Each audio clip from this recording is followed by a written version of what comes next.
कि पुलिस किसी भी इवल को, किसी भी बुराई को समाज से रोकना चाहे तो वो रोक सकती है।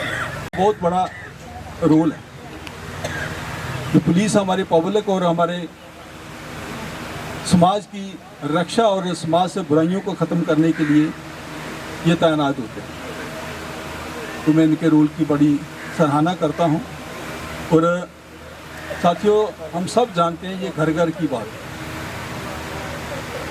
नशा जो है, कोई ऐसा घर नहीं जो इस नशे से प्रभावित नहीं। मिलकर, पुलिस मिलकर इस पे अगर हम रोक लगाना चाहें तो हम कामयाब हो सकते हैं। की जो कार्रवाई है, इससे एक तो उनके मन में खौफ पैदा होगा, डर पैदा होगा कि हमारे पे कार्रवाई करने वाला अब पुलिस जो है वो खड़ी हो चुकी है। तो पूरी एडमिनिस्ट्रेशन भी इसमें इन्वॉल्व है। मैं समझता हूँ ये एक बहुत ही कामयाब एफर्ट्स और बहुत ही अच्छी सोच के साथ, क्योंकि हमारी जो नौजवान पीढ़ी है उस नशे में आकर पूरी तरह अपना जो जीवन है वो बर्बाद कर रहे हैं। तो इससे बचना हमारे लिए बहुत ज़रूरी है, बहुत ज़रूरी है। आज हमारे नौजवान बच्चों ने काम काज छोड़ दिया, कोई ध्यान नहीं। जो किया हुआ है उसका रिजल्ट भी हम सब देख रहे हैं। ये जो नशा आज हर घर तक पहुंच गया है, इसके लिए अगर देखा जाए ये कोई मामूली बात नहीं है। हमारे पड़ोसी देश पाकिस्तान ने भारत के साथ हर किस्म का लड़ाई लड़ने के बाद जब वो फेल हो चुका है, तो उसके बाद उसको ये नज़र आया कि हम भारत के नौजवानों को ख़त्म करें। उसके लिए जो नशे का कारोबार हमारे देश में जो शुरू किया गया, पहले हम सुनते थे कि बड़े बड़े शहरों में जिस तरह के नशा होता था, लेकिन आज कोई भी ऐसा घर, कोई भी ऐसा मोहल्ला, कोई भी ऐसा गांव नहीं बचा जहां ये नशा नहीं। मैं तो कहूँगा इस नशा अभियान में सामने तो रिजल्ट आ रहे हैं, लेकिन जितना आना चाहिए उतना अभी रिजल्ट सामने नहीं आया। खासकर नशा करने वाले जो, उनकी तो एक मजबूरी बन गई, तो नशे के बिना वो रह ही नहीं सकते।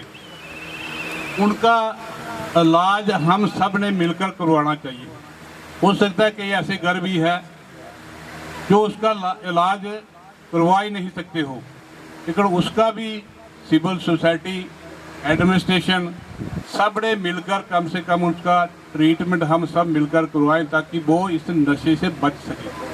और ख़ासकर जो पेडलर हैं, नशा बेचने वाले हैं, उन पर जितनी सख्ती हो रही है इससे भी और ज़्यादा सख्ती होनी चाहिए। उनको किसी ने भी, हम सब ने स्पेयर नहीं करना चाहिए।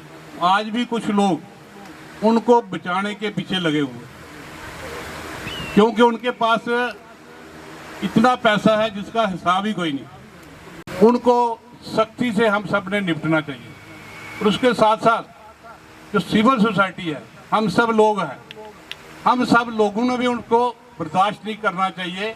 और जो कोई गांव में, मोहल्ले में, किसी टाउन में अगर इस किस्म का काम करता है, अगर तो आप उसको रोक सकते हैं तो रोकना चाहिए, नहीं तो पुलिस डिपार्टमेंट तक उसकी इंफॉर्मेशन देनी चाहिए, ताकि इंफॉर्मेशन उसकी गुप्त रख के उस पर कार्रवाई हो सके।